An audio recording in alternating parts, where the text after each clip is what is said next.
Bryce, welcome to One Life Club. I'm so excited about this interview. I'm excited because you are One Life Club member, and it's good to have you as a part of our community. And I look forward to seeing you in person as well in April. That's going to be epic. Now, tell our audience and our members who Bryce is and what does Bryce do for a living? Yeah, mate. So I'm 35 from the Gold Coast. I've got a car automotive detailing, window tinting, PPF, wrap business here on the Gold Coast. We've got about 25 plus staff working for us now. We started the business in April last year, so it's almost 12 months old. Next month. So it's to start from basically 4 to 5 people, we've now grown to 25 plus people in 11 months. Now, scaling business comes with responsibilities. Now you're responsible for 25 people. So you have to make sure they all get paid, bills get paid, rents get paid before you are left with a dollar. Yeah, that's right. So the hardest thing for us, obviously, with coming from 4 staff and then having the growth so quick has been the hardest thing to learn. I mean, there's some months where, we don't even take a wage or we don't get paid ourselves because we're growing so fast that I've funded the whole lot. So it's all self-funded where we're on accounts as well. So you're waiting that month for the money to come in. So I'm still responsible for guys with families and kids that need their money. And that's the thing that keeps you up some nights. It's just waiting for that money to hit the account. Well, when you decide to start your own business, a lot of people think, specifically and start, what, you start your own business and, you set your own hours, you call yourself a CEO or big swinging fucking dick, whatever you want to call yourself, it's all roses. And then you start and then you see reality. First 5 years, first 10 years, or in my case, first 20 years, head down, bum up, keep moving forward, 3 steps forward, 2 steps backwards, sometimes 7 steps backwards, then 10 steps forwards. But that's business for you, So without massive sacrifice, without having strength in your fucking head to actually, go through those hurdles of actually starting up. The hardest thing is because if you were just doing work yourself, you can maybe make $4,000 a week. I spend $1,500 on materials, you got $2.5 grand left, and life is beautiful. But when you are scaling, constantly scaling, the reality is, most money that you make, you reinvest because you want to grow more.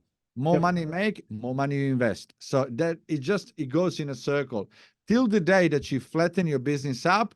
That's exactly what's going to keep happening. You know what I mean? And but that's the beautiful journey of entrepreneur, because we get fucking tested. How are we meant for this? So how good are we to actually been doing this full stop? Now, what would you say is the hardest part of you scaling a business?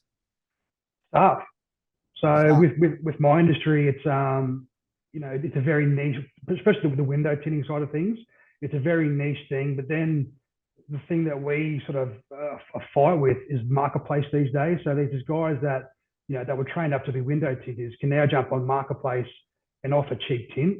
So obviously, everyday Aussie jumps on marketplace nearly every night and scrolls through their phone, and you'll see like 7 or 8 people advertising for cheap tint from their home. Now, I've been one of those guys. When I obviously sold my last business, I did that for a couple of months just to chill out, but also make some, you make some good money. But it's hard to keep staff now when they can go from work from home and do a couple of cars a day and still make more money than what they are on a wage. Yes. And obviously, so the hardest thing for me, mate, is staff. So it's especially how quick we're growing, the work's at the door, but then trying to find people, we try every avenue, we can't get them quick enough. What was your turnover, if you don't mind me asking, last 12 months? Yeah, well, so we haven't been 12 months old yet, so we're looking at around the 3.5, 4 mil turnover. It's not bad for a startup. So, I mean, from startup mode, we were doing, small months, and then obviously it just exploded with the new, we got a new shed. So we started off in an 80 square shed, just me and my business partner. Had a couple of guys that were at different sites. And then in October last year, we went into a 720 square shed. So that's And where, by the sounds of it, you're going to be outgrowing that in the future as well. we are. So the new shop is, in the same complex, but now we're going to have 3 sheds in this one complex. That'll be our business within 12 months. Bryce, take us back to your journey. Where did you grow up? Toowoomba boy, country kid. Grew up all the way there. And I believe you know some of my boys in Toowoomba. Yeah, I know that little garden gnome up there, Matt Hawkins. He's a champion. The poster boy of Toowoomba. No, he's a good mate. So we're obviously best mates. We all grew up together and played footy. And then from 17, I got a contract with the Redcliffe Dolphins. So I moved, left home at 17 to move down to Brisbane to try the whole footy career. But that's when I started the whole window tinting journey. So did a traineeship there, worked my way up, played footy, and then. And who do you support? Talk of footy, who do you support? I'm a Bronx man, of course. I'm always a Bronx man. I got a corporate box there. After this conversation, I'll organize for you to be a guest. Mate, that'll be unreal. I'd love that 100%. So yeah, mad footy fan. Played there till I was 22, 23, and then got a chance to go to France. So I played over in France for 12 months as a professional footy player, and then came back and bought most people know Tinting car franchise. So I had that for a bit over 2 years through COVID. So that was a tough time first time being in an actual running business myself. First time. So you basically started business with knowing not too much about business. Yeah. So you never ran a business. And then COVID slaps you in your face by baseball bat. And then like, what the fuck do I do next? How do I live? Yeah. So I've always had the work ethic. Obviously the footy culture put that into me. So doing the hours and working hard has always been easy to me. The business side of things is that you had no idea how to do this, do that, how to pay staff properly, all the accounting side of things, obviously having a good accountant. And then obviously you said, COVID hit me in the head, smack bang straight in the face. And we pushed our way through that. That wasn't too bad because we found growth during COVID because people couldn't leave the country. And that business, was it based in Toowoomba or Gold Coast? Gold Coast. Gold Coast. So you decided Gold Coast is a place to be. So when I come back from France, I had an opportunity to come down to work down here with the previous business owner. He said, mate, there's a bit of a job opportunity for you to work here.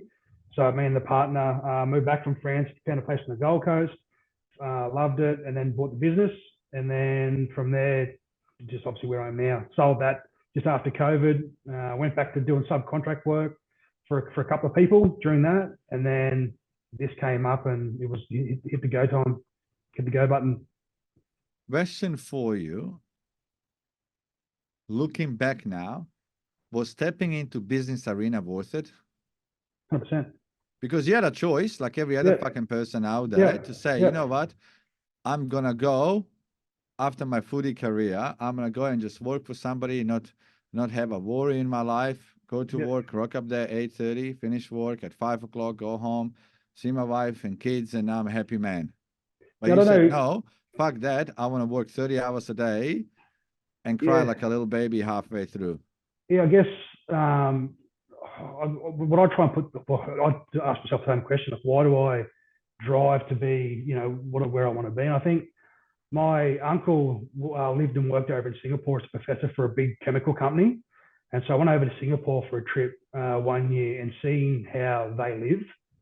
And that sort of then made me want that. I want that lifestyle. I wanted that. So that was always in me, but I remember that was a bit of a trigger moment. And then obviously, then I came to the Gold Coast and you see the nice big, because obviously growing up in Toowoomba, you don't see, nice houses on the water or whatever.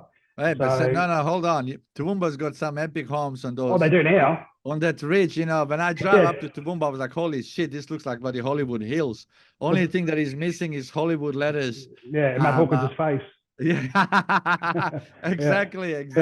I actually love Toowoomba, to be honest, except when it gets cold in Toowoomba, I'm like, fuck me, I need to go back to Brisbane. Yeah, and that could be in summer too. So that's where, like you're saying, why I think that was the drive was to be successful, and then obviously I'll do it now for my kids. So now, once you have kids, you sort of push harder to give them the life that that they want, everything they can have. And you got a good reason now. To work. Exactly right. Not to give up. Now, looking back in your life, what do you think gets you to get up every day and keep moving forward? Money. I'm money. Like, I love money. So I You just want to love, make fucking tons of it. yeah. I love money, but I love also then, money's the top of my list. I love money, but the second thing is growing the business. So, when you work for someone else, you come to work, you do a great job for them, and you put the best work out you can. But when it's your business, and like I said, from us starting, having 4 or 5 staff when we first started, to now having 25, I want to have And more. to grow from 5 to 25 in a 12 months time, that's Yeah, fucking massive as well, because you constantly got work coming in, yeah, and not every person that you hire he stays there. So you have to get used to hiring and fucking firing as well. Do you know what I mean? yep, Because yep, every person is got different work ethic, and that's just part of the business to actually to go through people till you get to the best ones, and then look after them and keep yeah, them. yep, Now, one thing is, if you had to start again, would you get into the same business? yep. Yep, I would. I would. I 100% would, because I love cars. Love anything from tractors to cars, mechanical, that sort of stuff. And I love, I see, especially when people, work so hard over their life to get their dream car. So, for instance, last week we did a Ram. So this customer like saved their whole life to finally buy a Ram, and they got a full PPF, and we did a full blackout kit. So they bought their car, and they didn't really know exactly what they were going to get. So we said, we'll look after you and do all this stuff. It'll be a surprise for you. And when they got back, the customer cried. So the customer cried and then wrote a handwritten note, saying, thank you. You've turned our dream into reality. And seeing that makes you feel good. So Yeah, I'm sure with you, with so much real estate, when someone buys their dream house and you're a part of facilitating how that happens, you feel kind of good inside. So I love the transformation of seeing something go from what it is to the end result. Next 5 years, what's the plan? Growth, bigger and bigger and bigger, and we're looking at having more stores and having international relationships for training. Well, So I will look forward to seeing you in Brisbane. yeah, definitely, 100%, mate. That's definitely a goal. Is obviously we're working our own backyard first and make sure we secure that and put out good work and have the right team. I don't want to be just because we can open in Brisbane, we can. I want to make sure we've got the right team, the right people moving forward to leave a good name, because you see a lot of stores that do pop up and close down and go away. I don't want that. I want to be long term. We want to open and stay. Yeah, exactly right. Yep, exactly right. I look forward to seeing you again in person. Can't wait. And I love your contribution to One Life Club community. And I also look forward to seeing you do some work on my cars. Can't wait, mate. Can't wait to have it in the shop and make it pop even more than it does. I look forward to being there. It's been always a pleasure. Awesome. And you have a bloody brilliant day. You too, sir. You too, Emil. Thank you very much, mate. Legend. Thank See you. you, mate. Bye.